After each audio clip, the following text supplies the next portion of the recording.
ओटा 3 front loading पड़ी, मेरे 3 फ्रंट लोडिंग है, बीच में टॉप लोडिंग है। मेरा 3 चैनल के आएगी तो सीमेंट से माल आने के लगाने में जमा करो। कुमार अब ऐसे ही बोल दो नहीं कुमार पंक्ति में बोल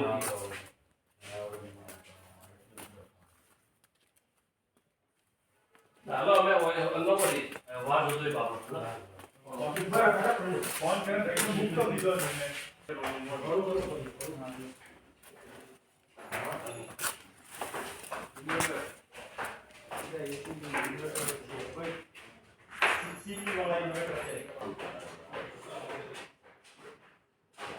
तो भी आपको बोला ना कि हमारे लाइन को दूसरे ही है आएगा तो इसी भी आएंगे, आपको भी फायदा देंगे, हम भी कमाएंगे, सब मिलजुल के एक दूसरे की उड़ा नहीं करते।